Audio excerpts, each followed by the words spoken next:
Very good morning all of you. आज का हमारा टॉपिक है एनोवा यानी कि analysis of variance part 1। ANOVA जैसा कि हम सभी जानते हैं अपने आप में बहुत बड़ा टॉपिक है, इसलिए इसको हम पार्ट में डिवाइड करके पढ़ेंगे। इस पार्ट 1 में हम जानेंगे एनोवा क्या होता है, इसके अजम्पशंस क्या हैं। जब हमारे पास टी टेस्ट था सिग्निफिकेंस डिफरेंस जानने के लिए, तो हम एनोवा का यूज़ क्यों करते हैं, इसके टाइप्स क्या हैं। तो इस पार्ट पे हम सिंपल एनोवा को ब्रॉडली स्टडी करेंगे। नेक्स्ट पार्ट में हम कॉम्प्लेक्स एनोवा जानेंगे। तो स्टार्ट करते हैं। एनोवा जब केवल दो ग्रुप्स के बीच में हमें सिग्निफिकेंस डिफरेंस निर्धारित करना होता है तो हम टी टेस्ट का यूज़ करते हैं। लेकिन जब दो या दो से अधिक ग्रुप्स के बीच में सिग्निफिकेंस डिफरेंस को जानना होता है तो इसके लिए हम एनोवा का यूज़ करते हैं। एनोवा को एफ टेस्ट कहते हैं, जिसे रोनाल्ड ए फिशर ने दिया था। अब बात यह है कि जब हमारे पास टी टेस्ट था सिग्निफिकेंस डिफरेंस जानने के लिए, तो हम एनोवा का यूज़ क्यों करते हैं। अगर हम सिग्निफिकेंस डिफरेंस जानने के लिए टी टेस्ट लगाते हैं तो हमें ज़्यादा टाइम लगता है, ज़्यादा श्रम करना पड़ता है। दो ग्रुप्स के बीच में सिग्निफिकेंस डिफरेंस जानना है तो हम टी टेस्ट लगा सकते हैं। लेकिन अगर मोर देन 2 ग्रुप्स हैं तो हमें डबल मेहनत करनी पड़ेगी या ट्रिपल मेहनत करनी पड़ेगी।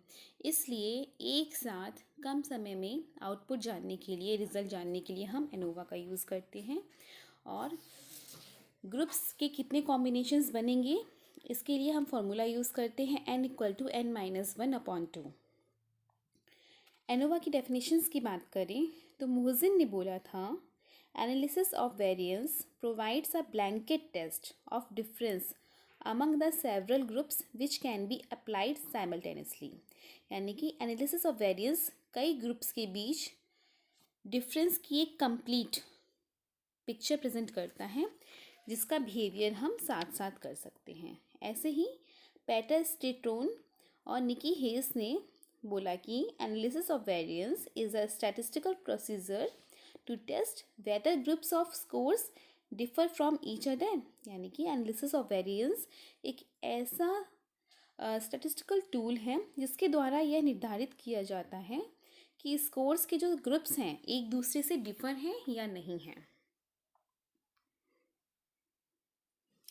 ऐसे ही कोठारी ने भी एक डेफिनेशन दी थी कि ANOVA is essentially a procedure for testing the difference among different groups of data for homogeneity.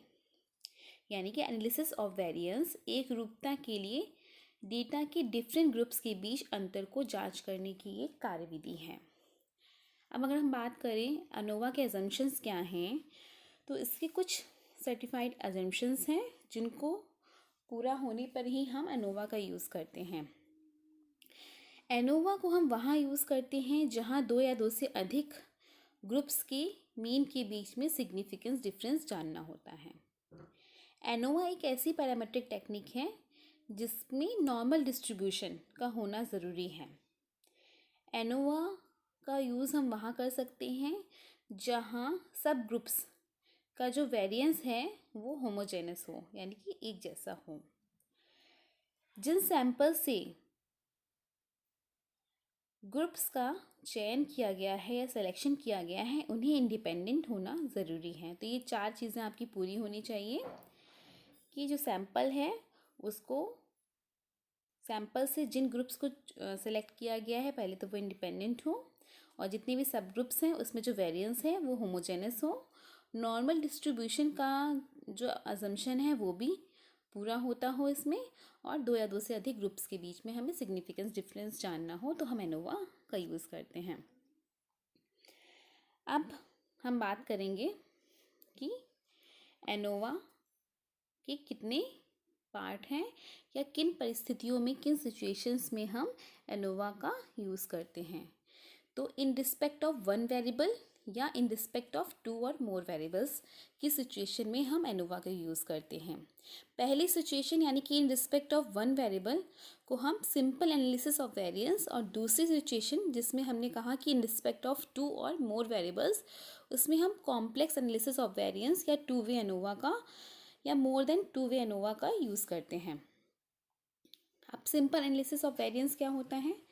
Simple analysis of variance उसे कहते हैं जहाँ इसका उपयोग केवल एक इंडिपेंडेंट वेरिएबल के रेफरेंस में होता है, यानी कि एक इंडिपेंडेंट वेरिएबल में दो या दो से अधिक ग्रुप्स के बीच हमें सिग्निफिकेंस डिफरेंस को जानना हो या निर्धारित करना हो, तो हम वन वे एनोवा या सिंपल एनालिसिस ऑफ वेरिएंस भी का यूज़ करेंगे, या जिसे हम सिंपल एनालिसिस ऑफ वेरिएंस कहते हैं।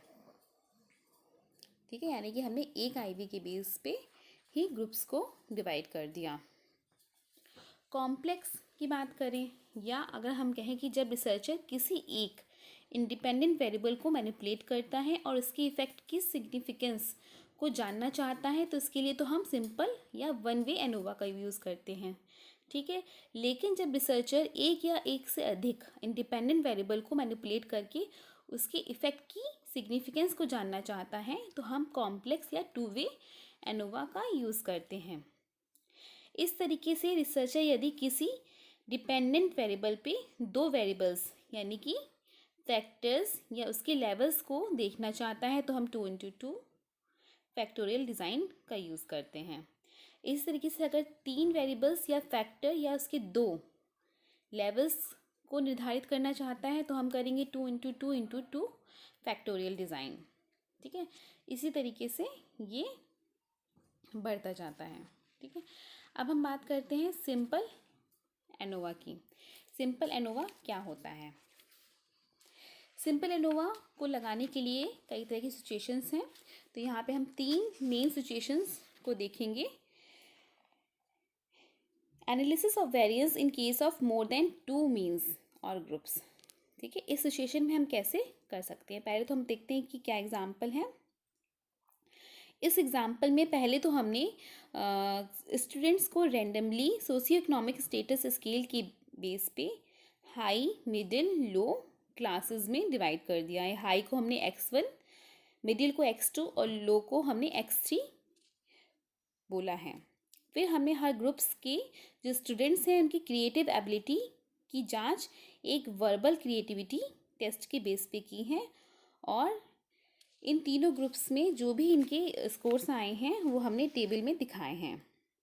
अब हम ये जानना चाहते हैं कि क्या सोशियो इकोनॉमिक स्टेटस का कोई भी सिग्निफिकेंस या इफ़ेक्ट स्टूडेंट्स की क्रिएटिविटी पे पड़ा है या नहीं पड़ा है। तो अब हमें इसे कैलकुलेट करना है। तो भाई यहाँ पे 3 ग्रुप्स हैं, तो यहाँ पे हम मोर देन 2 ग्रुप्स हैं, तो हम यहाँ पे क्या लगाएंगे? एनोवा लगाएंगे।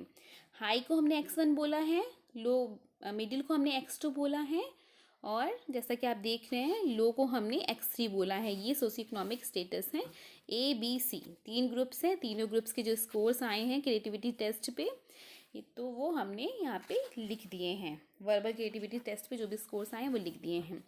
तो हम क्या करेंगे? ए ग्रुप जिसको हमने x1 बोला है, यानी कि हाई सोशियो इकोनॉमिक वाला जो ग्रुप है, इसके जितने भी स्कोर है इसको हमने सम कर दिया। टोटल करने पे 54 आया है। ऐसे ही बी का हमने जब सम किया तो ये 33 आया है, और सी का टोटल करने पे 18 आया है। अब हम क्या करेंगे? इसका स्क्वायर निकालेंगे। स्क्वायर निकालने के लिए हम क्या कर देंगे? x1 का स्क्वायर, x2 का स्क्वायर, x3 का स्क्वायर। 7 का जब हमने स्क्वायर किया तो 49 हो जाएगा, 6 का 36। ऐसे ही हमने तीनों ग्रुप्स के स्क्वायर कर दिए, तो हमें उसके स्कोर्स मिल जाएंगे, उनके डबल। इसका भी हमने सम किया तो पहले x1 स्क्वायर का आ जाएगा 376, दूसरे ग्रुप का 141, तीसरे का 48। इतना मेरे ख्याल से समझ में आ रहा होगा। फिर हम सिग्मा x निकालेंगे। सिग्मा x निकालने के लिए हमें sigma x1, sigma x2, sigma x3 तीनों को ही टोटल कर देना है। ठीक है, यानी कि 54, 33, 18 इनको जब हमने टोटल किया तो 105 आया, हमारा सिग्मा x निकल आया।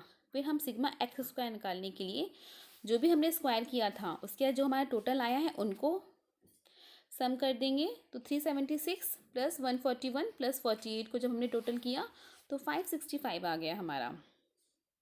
इसके बाद हम n निकालेंगे। n में n1 plus n2 plus n3। n हमारे देख लीजिए, आप कैलकुलेट करिए तो ये हर ग्रुप में 8 स्टूडेंट्स हैं, यानी कि 8 स्कोर हैं। 8 प्लस 8 प्लस 8 24 हो गया। और हमारी रोज़ कितनी है, यानी कि समूह कितने हैं, k, जिसको हम k बोलते हैं, वो इक्वल टू 3 है। ABC 3 हो गए। ठीक है, तो मेरे ख्याल से इतना समझ में आ रहा होगा। इसके बाद अब हमारा कैलकुलेशन पार्ट स्टार्ट होता है। स्टेप 1 में ये आप लोग को ध्यान रखना है, स्टेप 1 में हमें करेक्शन निकालना है, करेक्शन टर्म, यानी कि जिसको हम कैपिटल C से दिखाते हैं। इसका फॉर्मूला होता है सिग्मा एक्स का square upon n। Sigma x कितना आया था हमारा, सिग्मा एक्स हमारा जहाँ ऊपर देखेंगे, जहाँ हमने 54 33 प्लस 18 किया था, वो आया था 105। तो 105 का स्क्वायर अपॉन n हमारा कितना है, n हमारा 24 है। जब आप इसको सॉल्व करेंगे तो आपका 459.38 आएगा। ऐसे ही स्टेप 2 में हम TSS निकालेंगे। स्टेप 1 में हमने C निकाला, स्टेप 2 में हम TSS यानी कि टोटल सम ऑफ स्क्वायर निकालेंगे। आप इसमें हमें क्या चाहिए, sigma x square minus C। ठीक है, तो सिग्मा एक्स स्क्वायर हमारा कितना आया था, 565। 565 में से जो हमारा करेक्शन निकल के आया है, करेक्शन टर्म, उसको हम माइनस कर देंगे तो हमारा TSS निकल आएगा। तो वो हमारे निकल के आया 105.62। ऐसे ही हम स्टेप 3 में BSS यानी कि बिटवीन सम ऑफ स्क्वायर निकालेंगे।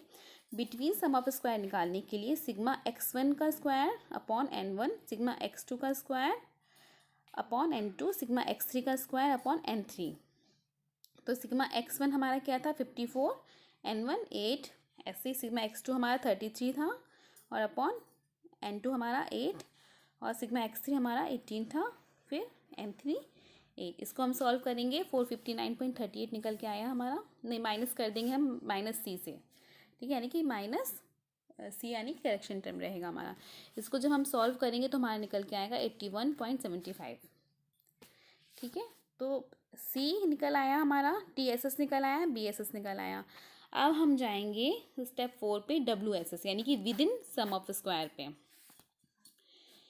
इसका भी फॉर्मूला इसमें दिया हुआ है, ये पूरा फॉर्मूला आपको याद होना चाहिए तभी आप निकाल पाएंगे।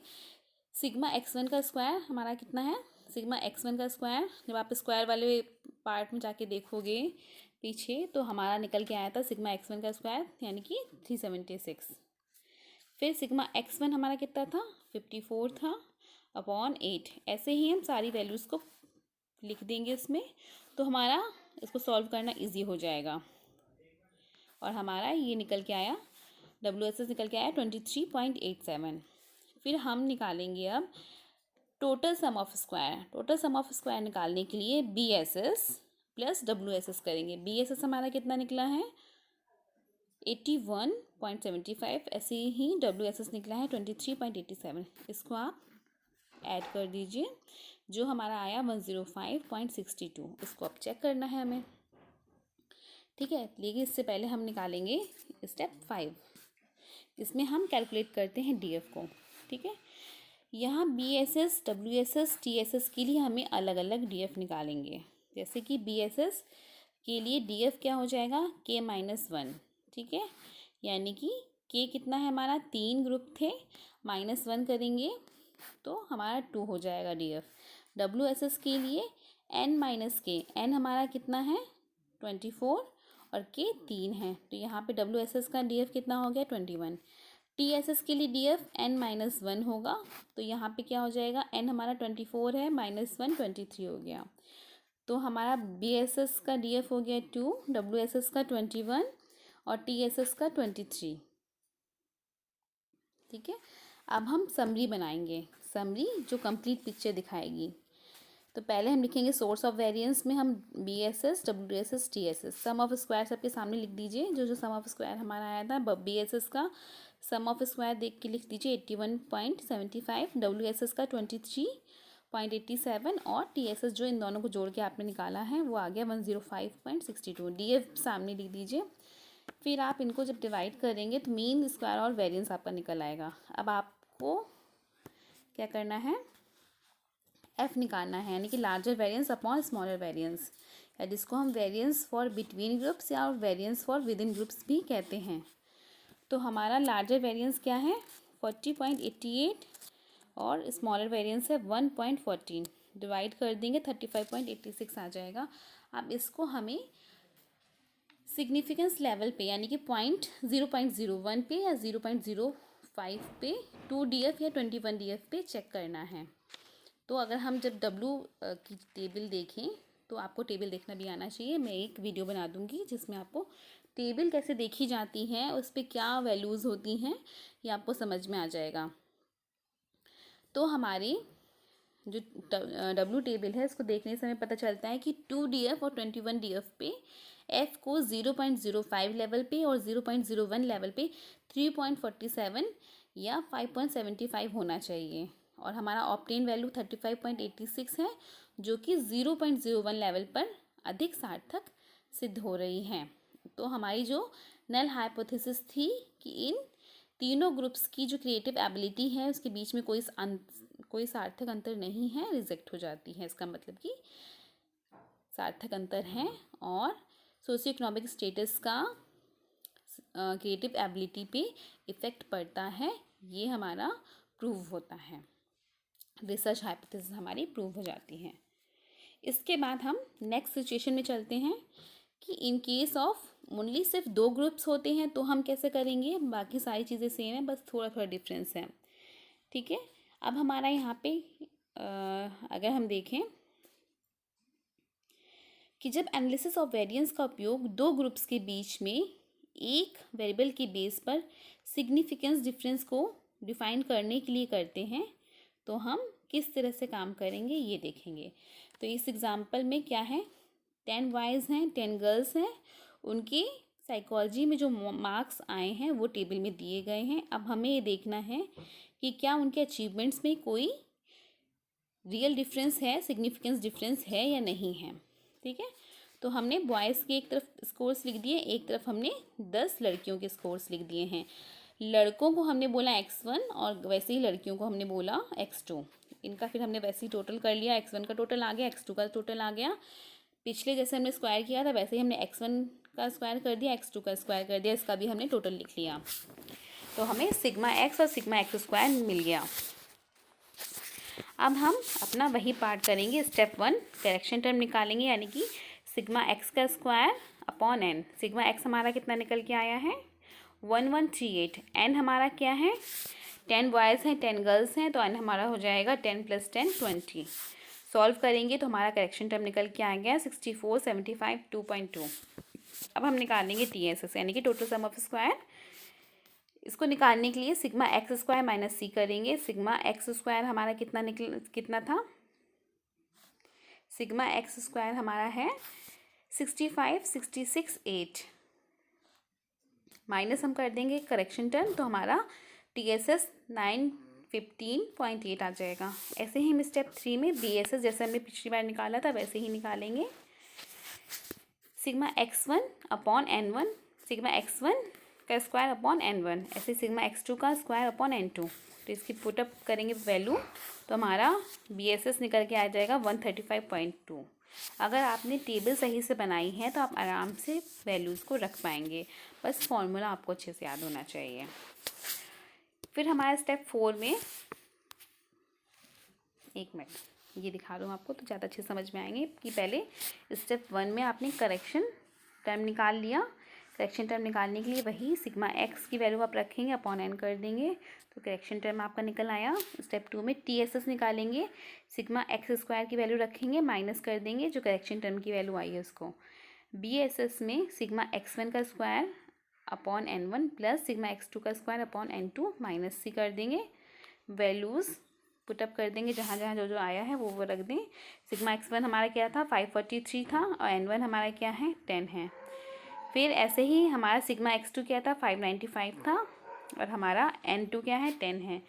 करेक्शन टर्म हमारा कितना निकला है 647 52.2। अब इसकी वैल्यूज़ हमने जब रख दी इसको सॉल्व कर लेंगे तो हमारा 135.2 हमारा BSS आ गया। ऐसे ही हम WSS निकालेंगे within sum of square. अब इसका भी फॉर्मूला आपको पता होना चाहिए, सिग्मा x1 का 2 माइनस सिग्मा x1 का square upon n1 plus sigma x2 का स्क्वायर माइनस सिग्मा x2 का स्क्वायर अपॉन n2। अब इसकी वैल्यूज़ भी रखनी होगी आपको, वैल्यूज़ सब आपके पास है, टेबल्स में आधी निकल आई हैं, आधी ऊपर के कैलकुलेशन पार्ट में निकल आई हैं। तो हमारा WSS निकल के आ गया 780.6। अब TSS को हमें कैलकुलेट करना है। TSS कैसे कैलकुलेट होगा, हमारा BSS प्लस WSS को जोड़ के। BSS हमारा कितना निकला है 135.2 और WSS कितना निकला है हमारा 780.6। तो कैलकुलेट करेंगे हम, जब इसको ऐड करेंगे तो आ जाएगा हमारा 915.8। अब इसको हमें चेक करना है, तो चेक करने के लिए सबसे पहले हम DF निकालेंगे, DF कैलकुलेट करेंगे। DF कैसे कैलकुलेट करेंगे, जैसे हमने पीछे कैलकुलेट किया था। BSS के लिए DF आ जाएगा K-1, यानी कि K हमारा कितना है, 2 ग्रुप्स हैं तो हम -1 कर देंगे तो 1 आया। पिछली वाली सिचुएशन में 3 ग्रुप्स थे तो हमने 3 - 1 किया था। WSS के लिए DF निकालने के लिए हम n - k करेंगे। n हमारा 20 है, K हमारा 2 है तो 18 आ जाएगा DF। TSS के लिए DF क्या हो जाएगा n - 1 यानी कि 20 - 1 यानी कि 19 हो जाएगा। ऐसे ही हम सोर्स ऑफ वेरिएंस, फिर हम समरी टेबल बनाएंगे, इसमें सोर्स ऑफ वेरिएंस लिखेंगे, BSS WSS TSS सबके सामने उनका सम ऑफ स्क्वायर लिख देंगे, DF लिख देंगे, फिर इनकी मीन स्क्वायर लिख देंगे। फिर मीन स्क्वायर लिखने के बाद अब हम F निकाल लेंगे, यानी कि larger variance upon smaller variance. तो हमारा निकल के आया 3.12। ठीक है, 3.12 को अब हम देखेंगे कि लेवल ऑफ सिग्निफिकेंस अब हम चेक कर लेंगे। तो टेबल W देखने से पता चलता है कि लार्जर मीन स्क्वायर के लिए 1 DF पर तथा स्मॉलर मीन स्क्वायर के लिए 18 DF पर जो F को हम 0.05 और 0.01 पर सिग्निफिकेंस होने के लिए कम से कम 4.41 और 8.28 होना चाहिए, और हमारा F कितना हमें मिला है 3.12। इससे कम होने के कारण 0.05 लेवल पर ये सार्थक नहीं है, यानी कि हमारी जो नल हाइपोथेसिस है वो एक्सेप्ट हो गई है, यानी कि लड़के और लड़कियों की जो अचीवमेंट्स है उसमें कोई सिग्निफिकेंस डिफरेंस नहीं है, अर्थात इनकी जो अचीवमेंट्स है उस पर कोई जेंडर इफेक्ट या जेंडर फैक्टर या सेक्स फैक्टर का कोई भी सिग्निफिकेंस इफेक्ट हमें देखने को नहीं मिलता है। ठीक है, तो ये हो गया। सिर्फ जहाँ आपने टेबल बना लेंगे आप, तो वहाँ पे आपका आधा काम सॉल्व हो जाएगा। अब हमारी तीसरी और लास्ट सिचुएशन है ANOVA in case of single group. जब एक ही ग्रुप का व्यवहार या बिहेवियर 2 या 2 से अधिक सिचुएशन में करके हमें डेटा प्राप्त हो जाए और मीन्स के बीच में सिग्निफिकेंस डिफरेंस निर्धारित करना होता है, तो एनालिसिस ऑफ वेरिएंस टेक्निक का उपयोग करते समय हम कॉलम्स में जो भी डेटा दिए होते हैं उनके साथ साथ रो की डेटा को भी ध्यान से कैलकुलेट करना ज़रूरी हो जाता है, क्योंकि हम फिर इसमें इंटरेक्शन इफेक्ट और रेजिडुअल इफेक्ट को निकालते हैं। तो यहाँ पे जो प्रेजेंट एग्जांपल है उसमें आप क्या देख रहे हो कि 8 वर्कर हैं, 8 वर्कर द्वारा 3 वर्क एनवायरनमेंट दिए गए हैं, गुड, एवरेज और पुअर। उनको इनके अंदर इन वर्क सिचुएशन के अंदर काम करना है। उससे जो प्रोडक्शन आया है, उससे जो डेटा है, यानी कि गुड एनवायरनमेंट का, एवरेज एनवायरनमेंट का और पुअर एनवायरनमेंट का आपके सामने दिया गया है। तो 3 वर्क सिचुएशन है, गुड, एवरेज और पुअर, और वर्कर कितने हैं 8। ठीक है, ये आपके सामने। अब इनको हम एनालिसिस ऑफ वेरिएंस टेक्निक के द्वारा कैलकुलेट करेंगे। तो पहले हम गुड को x1 बोलेंगे, एवरेज को x2 और पुअर को x3। इसी हिसाब से आप कोई और भी नाम दे सकते हो। तो हम पहले तो इनको कैलकुलेट कर लेंगे। तो पहले का x1 का सिग्मा x आ जाएगा 73, 54, 41। ऐसे ही x1, x2, sigma x1, sigma x2, sigma x3 हमारा निकल आया। फिर हम निकालेंगे इनका x1, x2, x3 हमारा निकल के आ गया। अब हमें क्या करना है, सिग्मा XR निकालना है। सिग्मा XR निकालने के लिए हम क्या करेंगे, x1, x2, x3 को ऐड कर लेंगे, यानी कि 7 + 6 + 5 को जब हमने ऐड किया तो 18 हो जाएगा। ऐसे ही हम 10 + 7 + 5 को ऐड करेंगे तो 22 हो जाएगा। फिर हम सिग्मा XR का स्क्वायर निकालेंगे। ठीक है। सिग्मा एक्स आर का स्क्वायर निकालेंगे तो जैसे 18 दिया है तो इसका स्क्वायर क्या हो जाएगा 324। ऐसे ही हम बाकी 8 का भी निकाल लेंगे और इसको कैलकुलेट कर लेंगे। तो हम जब कैलकुलेट करेंगे ऐड करेंगे इनको तो 3550 इसका निकल के आ गया। ठीक है। इसके बाद हम प्रत्येक जो वर्कर है उसकी प्रत्येक अवस्था के प्राप्तांक का वर्ग करेंगे, यानी कि स्क्वायर कर लेंगे। सिग्मा x1 का स्क्वायर, सिग्मा x2 का स्क्वायर, सिग्मा x3 का स्क्वायर, और उनको उनके कॉलम में लिख लेंगे। पहला जो वर्कर है उसने पहली अवस्था में 7 स्कोर प्राप्त किया है, जिसका हमारा स्क्वायर 7 स्क्वायर क्या हो जाएगा 49। ठीक है। तो हमने इसको x1 स्क्वायर के कॉलम में लिख दिया। ऐसे ही हम सबका कर लेंगे और उसका सम भी टोटल करके उनके नीचे लिख लेंगे।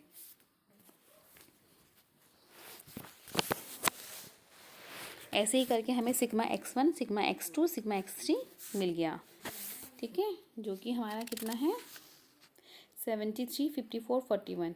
और हमारा सिग्मा x1 का स्क्वायर 675, सिग्मा x2 का स्क्वायर 368 और सिग्मा x3 का स्क्वायर 213 मिल जाता है। अब हम इसको जब ऐड करेंगे सिग्मा x निकालने के लिए तो 168 आया, तीनों को हमने ऐड कर दिया। ऐसे ही सिग्मा x2 का जब हमें टोटल निकालना है तो उन तीनों के वैल्यूज़ को हम ऐड करेंगे तो निकल के आएगा 1256। अब हमारे पास सारी वैल्यूज़ आ गई हैं। अब बस हमें फॉर्मूला याद होना चाहिए।